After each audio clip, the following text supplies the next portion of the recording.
Breaking news చూస్తున్నాం. భారత్ పాకిస్తాన్ మధ్య యుద్ధం తర్వాత భారతదేశం చాలా పెద్ద ఎత్తున రక్షణ రంగం పైన ఫోకస్ పెట్టింది. చాలా ఇండిజినియస్ వెపన్స్ ఈ రోజు మన భారతదేశాన్ని కాపాడగలిగాయి. ఆకాశ్ తీర్ లాంటి ఒక అద్భుతమైనటువంటి ఎయిర్ డిఫెన్స్ సిస్టమ్ కనుక ఈ రోజు భారత్ అమ్ముల పొదిలో లేకపోయినట్టయితే డెఫినెట్గా భారత్లో చాలా ఘోరమైనటువంటి విధానాన్ని, ఘోరమైనటువంటి ప్రమాదాన్ని చవి చూసేది. కానీ ఆకాశ్ తీర్ లాంటి ఒక అద్భుతమైనటువంటి ఇండిజినియస్ వెపన్స్ మన దగ్గర ఉండడం కారణంగా చాలా అద్భుతాన్ని సృష్టించగలిగాం. ప్రపంచ దేశాలే నివ్వెరపోయే విధంగా మనం అంతా కూడా సృష్టించగలిగాం. పాకిస్తాన్కి ముచ్చెమటలు పట్టించగలిగాం. పాకిస్తాన్ S-400ని చూసి ఇప్పటికే అల్లాడిపోతోంది. ఎలా మనం భారత్లోకి ఎంట్రీ ఇవ్వాలో తెలియక తల్లు పట్టుకుంటోంది. ఆఖరికి వస్తే సీజ్ ఫర్ అండర్స్టాండ్ నేపథ్యంలో కొంత కంట్రోల్లోకి వచ్చిన సిచ్యువేషన్. అయితే తాజాగా దాన్ని తలదనేటువంటి మరొక ఇండిజినియస్ వెపన్ తయారీ కోసం 30,000 కోట్ల రూపాయలని మన భారత ప్రభుత్వం ఖర్చు చేయబోతోంది. రక్షణ రంగాన్ని పటిష్టం చేయడంలో భాగంగానే ఎటువంటి సంచలన నిర్ణయాలు తీసుకోబోతున్నాయి. QRSAM quick reaction surface to air missile. QRSAM అంటే quick reaction surface to air missile. ఇది 30 కిలోమీటర్ల వరకు ఎటువంటి డ్రోన్ వచ్చినా, విమానం వచ్చినా దాన్ని ఛేదించి ఇట్టే గాల్లో పేల్చేయగలటువంటి సామర్థ్యం ఉన్నటువంటి ఎయిర్ డిఫెన్స్ సిస్టమ్ ఇది. సో ఇప్పటికే ఆకాశ్ తీర్ S-400 చాలా పెద్ద ఎత్తున మన భారతదేశాన్ని రక్షిస్తూ ఉన్నాయి.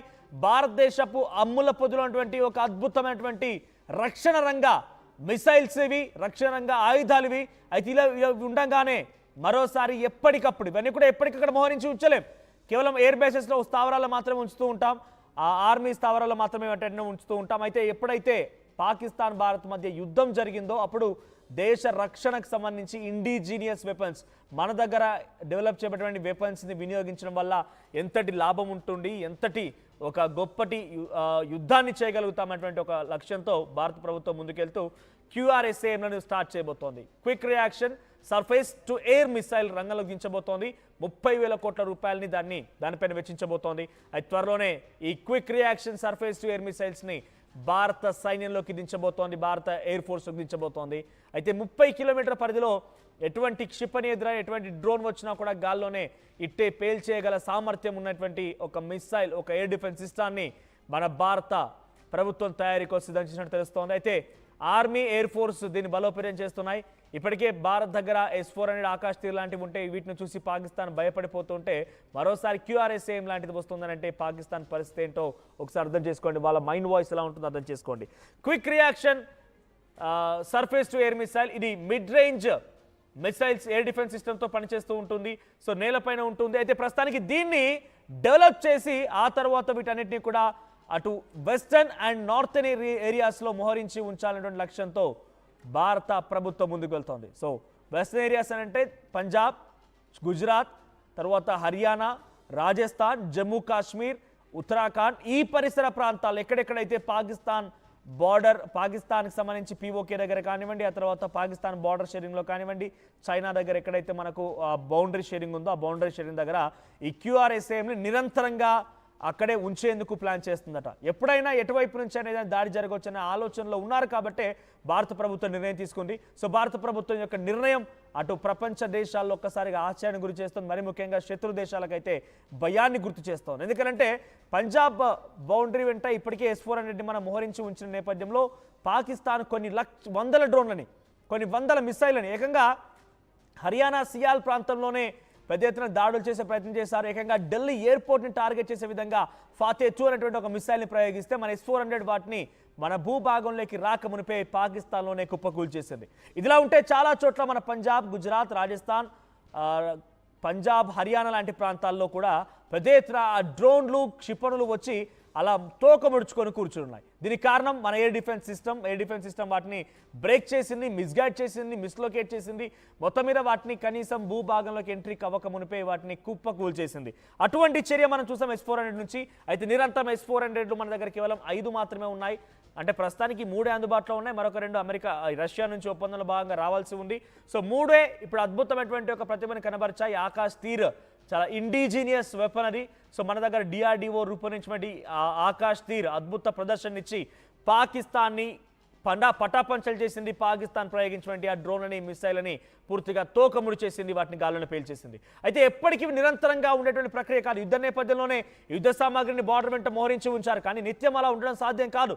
కాబట్టి 30,000 కోట్ల రూపాయలను ఖర్చు చేసి QRSAMలని quick reaction surface to air మిసైల్స్ని నిత్యం పంజాబ్, గుజరాత్, రాజస్థాన్, హర్యానా, జమ్మూ కాశ్మీర్, ఉత్తరాఖండ్ ఎక్కడైతే చైనా పాకిస్తాన్కి సంబంధించిన సరిహద్దు ప్రాంతాలు ఉన్నాయో ఆయా ప్రాంతాల వెంట వీటిని మోహరించి నిరంతరం ఇవి గస్తీ కాస్తూనే ఉంటాయి. 24/7 సర్వేలెన్స్లో ఉంటూనే ఉంటాయి. ఏ క్షణం ఎటువైపు నుంచి ఏది వచ్చినా కూడా వాటిని చాలా సమర్థవంతంగా తిప్పికొట్టడం కోసం, వాటిని కుప్పకూల్చడం కోసం ఈ QRSAMలు పనిచేస్తూ ఉన్నాయి. So QRSAM quick reaction surface to air missile అనేది మిడ్ రేంజ్ మిసైల్స్తో కలిసి పనిచేస్తుంది. ఆ తర్వాత వీటిని మరింతగా అప్గ్రేడ్ చేస్తూ వెళ్తూ ఉంటారు. మనం చూసాం అగ్ని 1, అగ్ని 2, అగ్ని 3 ఇవన్నీ కూడా mid range, first short range తయారవుతాయి, mid range, very long range, ఆ తర్వాత air to air, surface to air, ఈ రకంగా రకరకాలుగా తయారవుతూ ఉంటాయి. ఫస్ట్ అయితే దీని ఒక ప్రయోగంలో భాగంగా quick reaction surface to air missile 30 కిలోమీటర్ల దూరం ఉన్నటువంటి లక్ష్యాన్ని, టార్గెట్ని కూడా ఛేదించగలిగినటువంటి సామర్థ్యం, కుప్పకూల్చగలిగినటువంటి ఒక ధైర్యం, స్థైర్యాన్ని QRSAM ప్రదర్శించబోతున్నాయి. త్వరలోనే ఇది భారత సైన్యంలోకి అందుబాటులోకి రాబోతోంది. సో ప్రస్తుతానికైతే QRSAM ఇంకా డెవలపింగ్ దశలో ఉంది, నిర్మాణ దశలో ఉంది. వన్స్ అది పూర్తవగానే భారత్లోకి మరొక అద్భుతమైనటువంటి అమ్ముల పొదిలోకి ఈ QRSAM రాబోతోంది. వీటిని అటు పశ్చిమ, ఉత్తర భాగాన భారత్, పాకిస్తాన్, భారత్, చైనా మధ్య బార్డర్ వెంట పెట్టి మోహరించి ఉంచే అవకాశం ఉంది. 24/7 ఇవి నిఘా వేస్తూ ఉంటాయి. దీనికి సంబంధించి మరిన్ని అప్డేట్స్తో మా ప్రతినిధి మధు సిద్ధంగా ఉన్నారు. రైట్, మరి కాసేపట్లో అందుబాటులోకి వస్తారు మధు.